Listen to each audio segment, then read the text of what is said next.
So today in class, one of my students said that they use Geogebra to help them understand the Polygon rotating IXL assignment, and that made me think, wow, that's really cool. I haven't really made a video showing you how Geogebra works and what kind of things you can do with it. So let me give you a little bit of a tour right now. All right, so first thing is finding it. So if we search for Geogebra, and so it's the start of geometry and then the end of algebra. Geogebra. All right, and so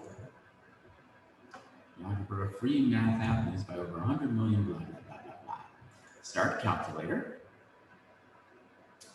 And there are a whole bunch of different calculator tools here. So the one that I'm using up here is the geometry calculator. All right, and you see there are some basic tools. There's move, point, segment, line, polygon, circle with center. And then there's a more button. So I'm going to show you what happens when we press the more. This gives us more tools. There's an extra more down here if you want to see even more, but this is more than enough to get us started. So let's try and imagine one of the assignments that I gave you. So one of the things we saw in the video is that if you create a polygon like that, and then I'll create a point here in the center, the question is, what does it look like when you rotate this shape 45 degrees counterclockwise around that point E? And so I'm going to go here to rotate around point, select object to rotate and center point, then enter angle. So here's my shape, here's my center point, and here's where I would say 45 degrees counterclockwise. And boom, there's the image that I want to look for when I'm looking for it on IXL. So that's kind of cool. Let me show you another thing. And this gives you a sense of neat things you can do with constructions. So just like all of the transformations are there, you can see that a whole bunch of constructions that we can use are also there. So I've got a triangle there, and let me create the perpendicular bisector of each one of the three sides of the triangle. All right, so select 2 points or one segment. So here is a segment, and boom, there's the perpendicular bisector for it right there. So you can see that it's perpendicular to the line, and it splits the line in half. And I'll do the same thing for this one. And I'm going to do the same thing for this one. Huh. Did you imagine that all three of them are going to have a point in common? It's true. Let me use the point icon, and I'll stick a point there where they all intersect. And so that's called D. A cool thing I can do is I can see, is that just something that happened by coincidence, or is that something that happens with lots and lots of triangles? And what we can see is that as I move the points around, those perpendicular bisectors just do a little dance, but always all three of them intersect at that same point.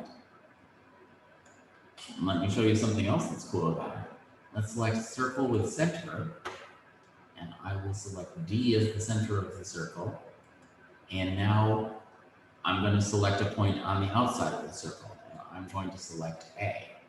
So this gives me the circle that has D as its center and A on its boundary. But you can see it also goes through B and C.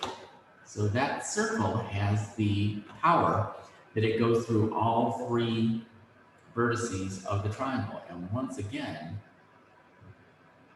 it's not something that's happening by accident just for these few triangles. But as I move these things around, keeps on being the case. Notice that when this is an obtuse triangle, so when this angle is obtuse, this point is outside of the triangle. Let me try and make this as close to a right angle as I can. So when it's a right angle, that point is right on the edge of the triangle. And when all three angles of the triangle are acute, that point is on the inside of the triangle. So that's all kind of cool.